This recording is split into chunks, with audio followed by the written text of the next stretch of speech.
Hello friends, Monday vlog பார்க்கலாமா? வாங்க. காலையில் வந்து ஃப்ரெஷ்அப் ஆகிட்டு தலையில் எண்ணெய் வச்சு பின்னிட்டு வந்துட்டு மார்னிங் வந்து பூரி தான் செஞ்சுருந்தேன். நேற்று வச்ச சிக்கன் கிரேவி கொஞ்சோண்டு இருந்தது. ஸோ அதை வந்து சூடு பண்ணி அதை வச்சு சாப்பிட்டாச்சு. இன்றைக்கி வந்து வாழைப்பூ இதை வச்சு தான் செய்ய போகிற ரெசிபி பார்க்கலாமா? வாங்க. ஈஸியாக டேஸ்ட்டாகவும் செய்யலாம், ஹெல்த்தியாக சாப்பிட்ட மாதிரி இருக்கும். வாழைப்பூ எல்லாம் எடுத்து அந்த இதெல்லாம் வந்து கட் பண்ணி சின்ன சின்னதாக போட்டுக்கோங்க குக்கரில்.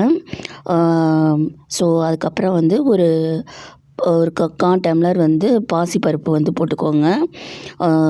போட்டுட்டு கொஞ்சோண்டு வந்து தண்ணி, அதுக்கப்புறம் வந்து மஞ்சத்தூள் கொஞ்சோண்டு, அப்புறம் வந்து பெருங்காயத்தூள் கொஞ்சோண்டு போட்டு தண்ணி ஊற்றி கொஞ்சம் ஒரு அரை சொம்பு தண்ணி ஊற்றி வேக வச்சுருங்க. ஒரு 3 விசில் இல்லை, ஒரு 4 விசில் வச்சுருங்க. கரெக்டாக மீடியம் ஸ்பீடில் வச்சுருங்க. ஸோ வச்சிட்டிங்கன்னா ரெடி ஆயிரும்.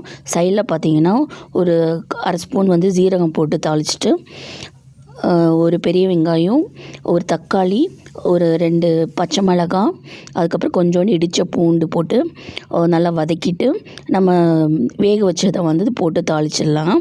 அதுக்கப்புறம் வந்து ஈஸியாக செய்யக்கூடாது, எல்லாருமே சாப்பிட்லாம், சின்ன பிள்ளைங்க கூட சாப்பிட்லாம். அந்த மாதிரி வந்து வாழைப்பூ சின்ன சின்னதாக நறுக்கி போட்டுக்கோங்க. கொஞ்சோண்டு வந்து சோம்பு போட்டுக்கோங்க.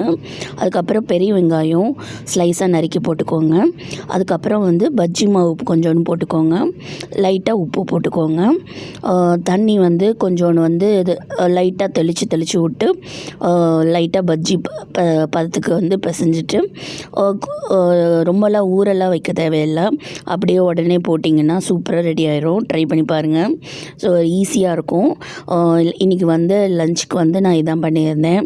டேஸ்ட்டாகவும் இருந்தது, நல்லாவும் இருந்துச்சு. ஹெல்த்தியாகவும் சாப்பிட்ட மாதிரி இருக்கும். அட்லீஸ்ட் வந்து ஹெல்த்தியாகவும் நல்ல ஃபில்லிங்காகவும் சாப்பிட்ட மாதிரி இருக்கும். இன்னொரு விலாக் பார்க்கலாம். பாய்.